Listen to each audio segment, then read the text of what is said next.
حضرت ابو ہریرہ رضی اللہ تعالیٰ عنہ بیان کرتے ہیں، رسول اللہ صلی اللہ علیہ وسلم نے فرمایا، میری امت کی عمریں 60 اور 70 سال کے درمیان ہیں، اور اس 60-70 سے تجاوز کرنے والے ان میں سے کم ہیں۔ مشکوٰۃ المصابیح حدیث نمبر 5280۔ حضرت سعد رضی اللہ تعالیٰ عنہ بیان کرتے ہیں، رسول اللہ صلی اللہ علیہ وسلم نے فرمایا، بے شک اللہ ایسے مالدار کو پسند فرماتا ہے جو پرہیزگار گمنام ہو۔ مشکوٰۃ المصابیح حدیث نمبر 5284۔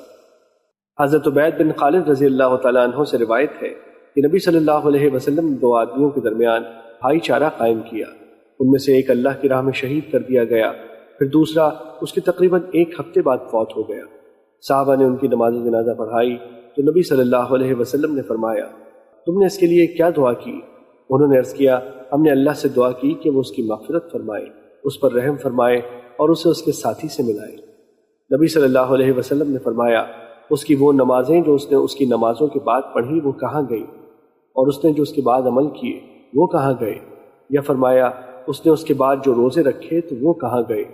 ان دونوں کے مابین تو زمین و آسمان کے مابین فاصلے سے زیادہ فاصلہ ہے۔ مشکوٰۃ المصابیح حدیث نمبر 5286۔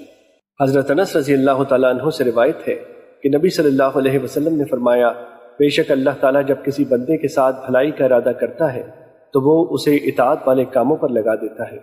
عرض کیا گیا، اللہ کے رسول، وہ اسے کس طرح کام پر لگاتا ہے؟ فرمایا، موت سے پہلے اسے صالح عمل کرنے کی توفیق عطا فرما دیتا ہے۔ مشکوٰۃ المصابیح حدیث نمبر 5288۔ حضرت محمد بن ابی عمیرہ رضی اللہ تعالیٰ عنہ جو کہ رسول اللہ صلی اللہ علیہ وسلم کے صحابی تھے، ان سے روایت ہے، انہوں نے فرمایا، اگر بندہ اپنی یوم پیدائش سے لے کر بوڑھا ہو کر مرنے تک اللہ کی اطاعت میں سجدہ ریز رہے تو وہ روز قیامت اس کو بھی حقیر سمجھے گا، اور وہ آرزو کرے گا کہ کاش اسے دنیا میں دوبارہ بھیج دیا جائے تاکہ وہ اجر و ثواب میں اضافہ کر سکے۔ مشکوٰۃ المصابیح حدیث نمبر 5284۔